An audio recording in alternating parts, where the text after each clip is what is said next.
This podcast replay is brought to you by Choice Mortgage Bank. Fixed mortgage rates under 3.5%. Military veterans, 0 down, 100% financing. Call the owner's cell phone right now. Michael Codsey, 561-441-2730. That's 561-441-2730. Big O, we have RJ Choppy on the phone, sir. All right, we got my man RJ Choppy, 105.3 The Fan in Dallas. We promised you we'd bring him aboard. RJ, how you doing, my man?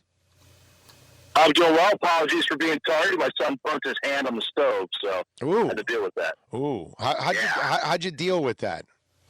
Or what'd you do? He cried, and I just put some ice on it. Okay. It was he just pulled the stove. He pulled the pot out the stove and put his hand right underneath it on the bottom, and it just got a big giant blister right now. Ooh, yes, that's nasty. It happens to all of us, right? We all have to experience fire, right, and heat. It happens to every child at one point or another. Oh, okay, I've learned my lesson. I cannot touch or be close to that. Yeah. That's right. Yeah. We're all kids, baby. We all learn. It's all good. All right, RJ. Right. Has the big child named Jerry Jones learned already what he needs to learn about his coach that we all know about Jason Garrett, that he's not the answer? So what's going to happen with the puppet and the puppeteer? Yeah, that's a really good question. If you tell me the outcome of their season, like do they win the division, what round of the playoffs they make, I think I can give you a better answer. Like first round exit. I know in Vegas, right? First round exit. First round exit, he's probably going to lose his job. If they win a game in the playoffs, and here's the thing, they're leading the division. They control their own destiny, so they're going to host a playoff game if they make the playoffs. It's very possible that they win that playoff game they host. I mean, home teams win playoff games at a higher percentage than they lose it. So it wouldn't stun me if they win a playoff game and then they lose the division round, at San Francisco or at Green Bay, in a really good game that they keep them around.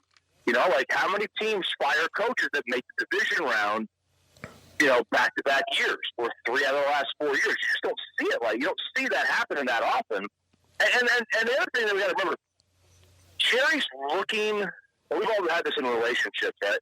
He's looking for a reason to stay with Jason. If he was looking for a reason to get out of the relationship, it's much easier to get out of it. He's not looking for a reason to get out. He doesn't want to fire Jason. Jason's like a son to him. He doesn't want to fire him. So I think that plays into it. It depends on what round he gets to. If he gets knocked out the first round or missed the playoffs, I think he's gone. And I don't think anyone's going to have a problem with it. And I'd wave goodbye. But I mean, if he wins the division and they win a playoff game and then they lose in the second round in a tight one, I could see him sticking around. Yeah, they are 3-2 at home, so it's not like they're a dominant team actually at home. Right. They are dominant in the division. That they have been. They own the division, that's for sure. But we've kind of realized that it's not a great division, and that's kind of what we realized about the Cowboys. They remind me a lot of the Raiders. That if you look at both of their schedules and their records, they have feasted on the bad teams overall. Those are the games that they win, and then when they go up against quality, they end up losing there. So that's even when you said, hey, home teams win, this Cowboy team is not a team that you would assume that they would win at home or that they're a lock. Right. No, that's true. That's true. And I guess it depends on the matchup. Like I think Seattle matches up well. But the Cowboys match up well with Seattle. They play them in tough games. They beat them last year in the playoffs. I mean, this organization, just watch Baltimore. We saw Baltimore on Monday night. The Cowboys are probably more talented top to bottom than Baltimore, but organizationally, the Ravens run circles around this team. From Ozzie Newsome to the new GM they're going to get, and the ownership and the head coach and the offensive coordinator. Like, that's just a much better well-coached team. Now, they got a cheat code, Lamar Jackson. We don't have that cheat code, but you can't tell me that the Ravens top to bottom have better personnel. I don't think they do. I mean, but they've got better coaching, better leadership, better understanding of the modern game that the Cowboys just don't have. Yeah, it's a better organization. Period. That's what it is. better But RJ, I'm with you 1,000%. The roster for the Cowboys is better. The problem is right now the Ravens also, besides all those things that you talked about, they have a matchup problem right now with the rest of the NFL because they're running something that nobody has, nobody can prepare for, nobody has ever seen at this level, and they're actually executing a game style that none of us thought you could actually do in the NFL at this point in time. Exactly. That is such a freakish situation and it puts crazy pressure on everybody else around the league because fans are up in arms like, why aren't you doing this? And everybody makes it sound like it's easy. And the Ravens have just caught lightning in a bottle, brother, because a guy like Lamar Jackson doesn't grow on trees. And I got to tell you, I'm still a disbeliever because I don't believe this works long term. I think you run a quarterback 200 times a year, your quarterback's going to end up in a wheelchair. I'm sorry. That's just the way I think. That's just the way I agree. I mean, that's the way I'm bred. I know he's lightning quick, but eventually I think this novelty is going to wear out because there's a reason why this league is too physical, man. It is, and it's a copycat league. What happened last year in the offseason? Everyone tried to hire anyone who ever had a phone conversation with Sean McVay. If you had lunch at an airport with Sean McVay, you got an interview for a head coaching job. Well, they're going to try to copy what the Ravens are doing, run heavy personnel, and Lamar Jackson. Well, unless Usain Bolt figures out how to throw a football, you're not going to find Lamar Jackson in the draft. So, just find a different way to go about it. You watched it. I don't know if you were able to see the Cowboy-Patriot game last week. Yeah, I saw it. Like the Cowboys, you watch that game, the Cowboys had better players. Yes. It's not even close. Yes. You had guys in the Patriots I've never heard of. And Tom did not have a good game. He's no longer the old school Brady. But they still won because they're prepared. Do you know the Cowboys practiced indoors 2 of the 3 times last week, getting ready for that game that was going to be outdoors in the rain. Meanwhile, Belichick was outside and had 400 firemen shooting hoses all over those guys so they could be in the worst conditions possible. The ball wasn't wet enough; it was dunked in just ice with Belichick. Yeah, I know, dude. They do things though. Hey, listen, Belichick's been playing chess, and the rest of us. Remember, I'm in Miami. Yeah. We've been playing checkers for a long, long time. When he's playing chess. Yeah, he's all right. He ain't playing checkers in Miami half the time. You haven't even graduated to checkers in Miami half the time. Yeah, no, we're probably at Chinese checkers at this point, right? We haven't even gotten to checkers yet. Yeah, you're probably right on that one. No, I love the Cowboys' talent, dude. I've been saying it for a while. It is just an incredible roster. I would imagine that Jerry has allowed his son to really take over in the personnel department, and the way they're running that personnel department has been phenomenal. If you have a top-notch coach, I'm talking obviously Belichick, a Sean Payton, or a Pete Carroll, the Cowboys are close to undefeated and dominating and kicking everybody's ass. Seriously. Yeah, I like Jason. Like, I really do. I think they play for him. He's not an X's and O's guy. What he is like he's a really good leader. Like they don't quit on him, and that's probably the best thing you could say for him is they don't quit on him. No matter what it is, they've never given up. They're always playing hard, and he never has a problem in the locker room. He's got a plan and a system of type of player that he wants, and they work well together. But there is a level, I think there's a ceiling that he has, and that ceiling is probably where they are right now. As long as the Cowboys have a clear talent advantage, it's the old Al Davis. As long as they have a clear talent advantage, they'll be fine.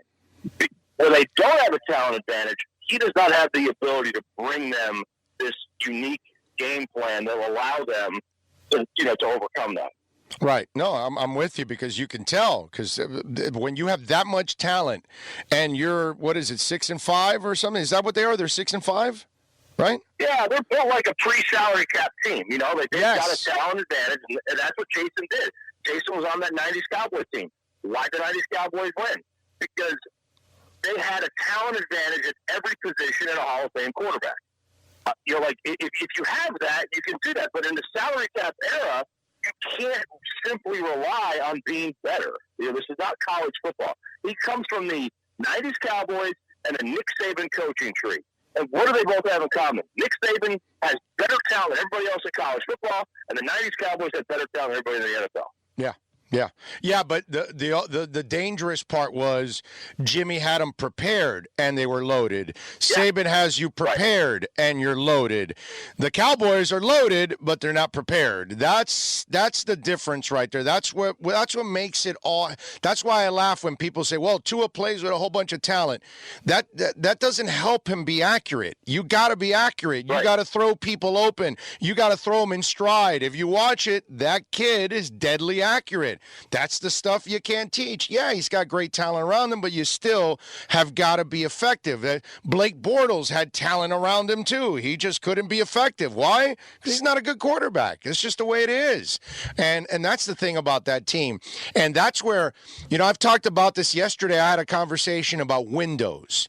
And you get a window of opportunity. And the Jets, years ago with Mark Sanchez, they got to the AFC Championship game back-to-back years. Little did they know that was their window. They just didn't have the right quarterback to take advantage. This Cowboy team is absolutely freaking loaded. How long is this window before you start losing players because you can't pay everybody, RJ? You're seeing it with the Rams and the Eagles right now. Amen. The Rams, the Rams paid all their players on defense. They're paying Todd Gurley. They're paying Jared Goff. And they still got Jalen Ramsey coming up. The Eagles did the same thing. The Cowboys not going to go keep everyone. They're going to lose either Amari Cooper or Byron Jones in the offseason. Those are first-round draft picks. You can't lose Amari Cooper. You just traded a first-rounder for him. So they're going to lose Byron Jones, a very good defensive back.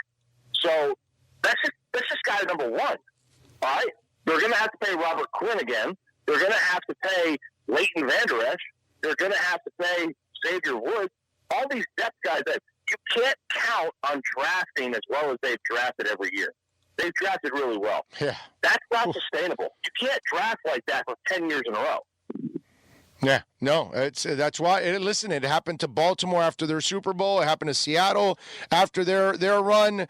It gets to a point where everybody wants to get paid, and you won't be able to keep people, and the window closes on you. Like my buddy here is a huge Bears fan, and my brother, if they don't solve that quarterback issue in the next year or two, that window's going to close, and that team, because that's a Super Bowl team with the right quarterback, just like your team is. Right. Your team is a Super Bowl team with the right coach. It's crazy that there's that one element missing that would put them over the top. There are three players in the salary cap era where there was no like clear drop off where the window was open their entire career. Rodgers, Brady, and Peyton Manning. That's it. Those are the three. Right. I can't. Even Drew Brees went 7 and 9 3 years in a row. Yes. Even Drew Brees did. Those are the three. No matter who they had, no matter who their coach was, no matter what their talent was, there was a playoff and a Super Bowl window every single year of their prime. Even most of the time for their whole career. That's it. Other than that, you're screwed.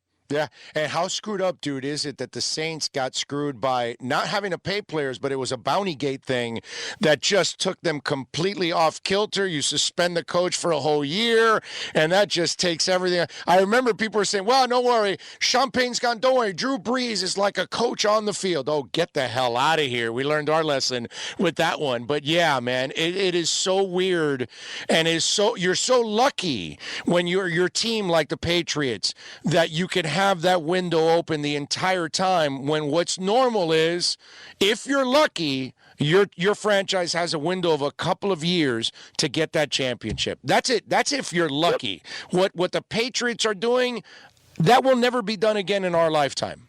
Ever.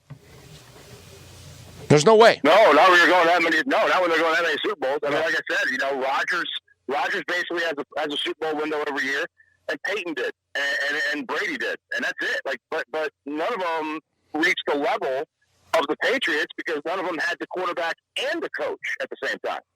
It takes so much luck to get it.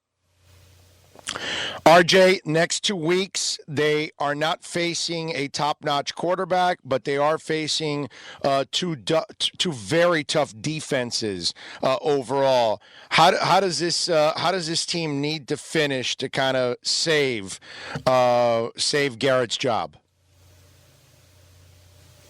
Well, I'll tell you, I don't trust. I mean, look, they really got to win out. I mean, they're 6-5. You go to 11-5, an 11-5 season with turmoil. This one's had turmoil. I think a lot of people would feel good about that. And then you win a playoff game. I think that saves his job. 11-5, win a playoff game. I think that saves his job. 9-7 playoff win. I don't think saves his job. Okay. What do you think? But you don't expect them to go 11-5, right? No. I thought before the year they'd go 10-6. I think that's what they'll wind up doing. I'll tell you, this Buffalo game scares the crap out of me because they're a good defense. But the only good thing is for the Cowboys is that's a short week and a home game, and those are usually recipes for success. But I expect them to lose one more game. I think it'll be Philadelphia because they just do well against the NFC East. They'll probably wind up slipping up against the Bears or the Rams. That would just be poetic. But that's probably what they wind up doing. How is that relationship? Because you said that that Garrett is like a son to him, but obviously he called him and his staff out. I mean, pretty bad on Sunday. Is this something that's? Is this like they are like you and your best friend? You can have disagreements and you can have an argument, whatever, but it's going to be swept under the rug in a couple minutes and you just move on. Is it like that? Is it that kind of relationship, or is it a little bit more touchy right now with what's going on? No, I think it's one of the best friends. There's a couple things to know about Jerry. One, whoever gets to him last is the guy he listens to. So if you could talk to him in the hallway on the way to the war room, and you convince him to draft this player, that's who he's going to take. Like, it's whoever gets to him last. And I think he's a victim of the moment. So if the Cowboys go and they wind up winning the division, everything's going to be happy, right? He'll be happy again. They win a playoff game, he'll be happy again. And I think that plays into it. But, there is one thing to look at with this. The report came out about Jason wanting the Giants job and the Giants wanting him, or that Jason would be interested in the Giants job. I think that really kind of hacked Jerry off, and it made him almost feel like stabbed at the back. And if that's the case, then Jason better make the NFC Championship game. I don't know how real that is, but I do think that's plausible. Do you believe that story? The story that Jerry's upset, or that Jason would take the job? Yeah, that Jason would take the job and clamors for that job for the Giants. He would take the job only if the Cowboys fired him. I mean, He wouldn't just leave in the offseason. But yes, I do believe he would. I mean, he clamors like that. He's a historian in the game, and he's got roots in Jersey with Princeton. He played for the Giants a little bit. He loves the history of the organization, and they're close with him. If the Cowboys were to let him go, he would 100% take that job if offered. Interesting. All right, RJ Choppy does his work there in Dallas, 105.3 The Fan. He's a must-follow on Twitter also at RJ Choppy. RJ, as always, my man, thank you for taking some time and dropping the knowledge, baby. There you go. Appreciate it, man. Have fun. Be good, baby. There you go. RJ Choppy, man. Good stuff as always. Love having RJ on and talking little Dallas Cowboys.